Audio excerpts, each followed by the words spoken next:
Hello and welcome back to module number 2 in video storytelling.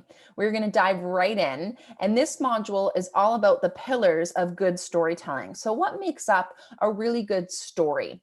And why am I all of a sudden talking about storytelling when it comes to video content? It's because the best videos are going to have some sort of storytelling elements to it and some sort of story to help bring those facts to life. Because I said in the first module, and I'll say it again here, but people are going to remember stories more than they're going to remember those facts and those features. So let's dive into these pillars. So the first concept I want to introduce is the concept of a narrative versus a story.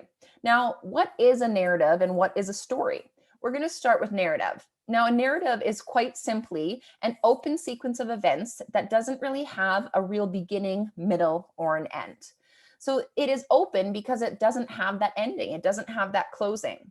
We can think of our narratives almost as our key messages. These are kind of the sound bites and those messages that we know that we need to get out to our audience, to our followers, to our potential customers, but they don't really have any storytelling aspects around them.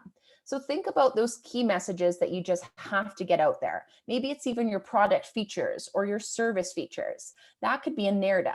How are we going to then bring those to life using stories? And we'll get there, I promise. Now, the other thing about narratives is that they're littered with F words. Do I have your attention? So those F words that I'm talking about are facts, figures, and features. So think about that. Our narratives have those 3 Fs, but they, again, like I said, they don't have any sort of further context to them. So how are we going to bring our narratives to life? That's where a story comes in. So let's get clear on what that is. Now, a story is a structured narrative because it has a distinct beginning, middle, and an end. And stories are closed because it has that ending. So your job as marketers, as small business owners, is to make sure that one is not existing without the other, especially a narrative. We don't just want to come out of the gates putting narratives out there. We want to try and tell our narratives as a story and use stories to help reinforce those narratives. Let's look at a couple of examples. Now, to sum up, just again, the difference between stories and narratives. Stories, they have a beginning, a middle, and an end, whereas narratives don't. Stories are going to speak to our right brain, our creative brain, and they're going to create experiences. They're going to make people feel something, evoke emotion. Whereas narratives, they're speaking to our left brain. They're giving us the facts, the figures, the features, those F words. And stories are going to be structured or specific because of the beginning, middle, and end, whereas narratives, they lack that structure and context because they don't have those parts. They're open. They're an open sequence of events or ideas, whereas stories are closed. So let's look at a couple examples, video examples of what I'm talking about.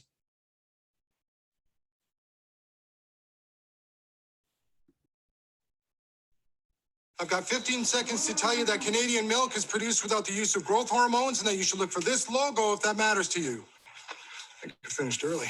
Look for this logo for honest Canadian dairy. Okay, short and sweet, 15 seconds. I want you to think to yourself, was that a story or was that a narrative? Let's look at the next example.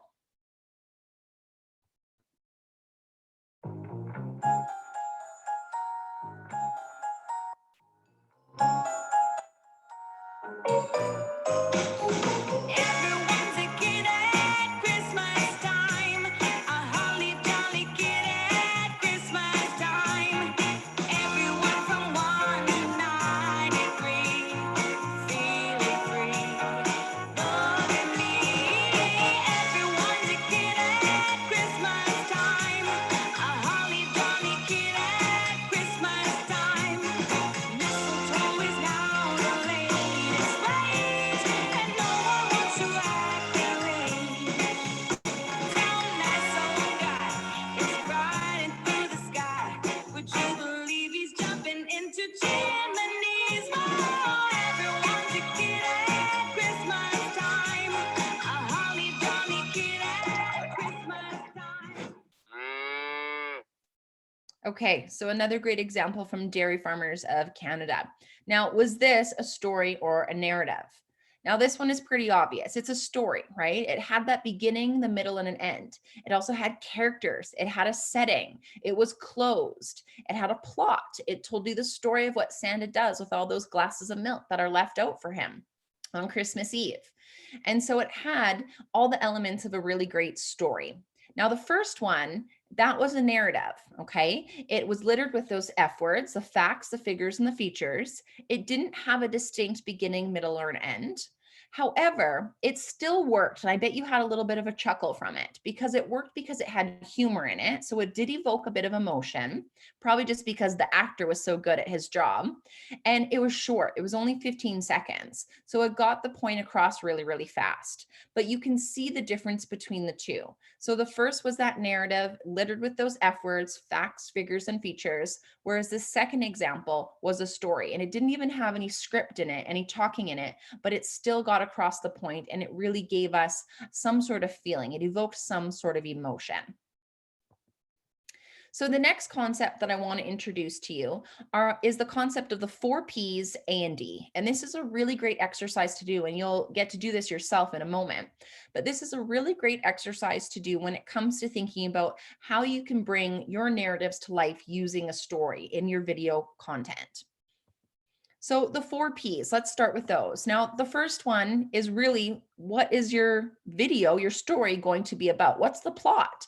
What is the story that you're trying to tell? Maybe even start with which narrative you want to focus on, and then think about what type of story is going to help bring that narrative to life. The second P here is purpose, the objective. Why are you telling this story? And what do you want people to do as a result of watching it? What's the purpose? You have to keep that in mind. Why are people going to care? Which brings us to people. So, who are the people in this video story? And how are they relating to the story that you want to tell? We want to be sure that we're including people in our story that, of course, are in context and relate to the story that we want to tell. Always keep that in mind. And then our fourth and final P here is place. So, where is it being shot? Where does the story take place? What's the setting? And how does that place influence the story? Thinking about this, always remember back to this example. We were in a smaller town just outside of Calgary running a workshop, and a man was there and he worked for a long distance trucking company. And we were talking about video content, video storytelling. And he says, you know, I don't understand like where I would potentially film a video. And I said, well, think about it. What kind of setting would help influence your story and help explain what it is that you have to offer, what your company's all about? And I said, what if you filmed a short video in the actual cab of a semi truck? And he kind of had a confused look on his face. And I said, look, if me and Kelly were to come into the cab of your truck and film a video for social school, that wouldn't make sense. That setting wouldn't influence our story. It wouldn't fit. There's no context there. But for you, since this is what your company does and it's what your service offering is, it absolutely does influence your story. And believe it or not, this might seem like a pretty basic setting to you, but to other people who have never seen the inside of a semi truck, they're going to think that this is a pretty fun, exclusive behind the scenes. So it has that behind the scenes sort of context as well. And all of a sudden, a light bulb went off in his head, and he understood how a setting as simple as the cab of a semi truck could really influence the story that he was trying to tell. So think about that. Now, we don't want to forget A and D. So A is all about your audience. So who is the intended audience for this story? That should also come into play when you're thinking about the purpose. Why does this audience care? Why does it matter to them? You always want to keep your audience in mind, especially when you're choosing the people who are going to be in your video, in your story, because you want to choose people that mirror your audience. You want your audience to be able to relate to the people in your video. And then last but not least, the D, the distribution. So where is this content going to be loved and shared? Okay. And this is really important because this is going to affect how we produce it. It's going to affect the length of it, which we'll get to at a later module, but it's also going to affect how it's shared, how it's shot, all of that type of stuff. So always think about the platforms that it's going to be distributed on, when and where it's going to be distributed before you even start the planning process. So the two workbook exercises, the first ones in this course are exercise 1 and 2. So the first is narrative versus story. So thinking about some of your narratives, think about those key messages of your business and can you turn them into a narrative? And then I want you to come up with a few story ideas to help reinforce them. And then I want you to take one of your story ideas and further flesh it out with the 4 P's, A and D. So, exercise number 1, plain and simple, 2 narratives. And then I want you to think of 3 story ideas that would help convey your narrative, that would help bring it to life. You don't have to go into great detail here on each of those stories, just an outline of an idea that would help bring that narrative to life.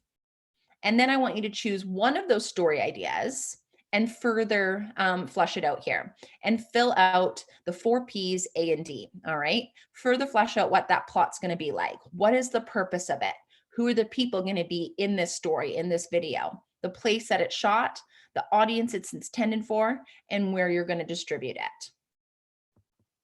So that concludes module number 2 in video storytelling. I'll see you back here for module number 3, where we talk about different types of video and the editing tools that we can use, often just on our mobile devices, that we can do all in the palm of our hand to help bring those videos even more to life. I'll see you there.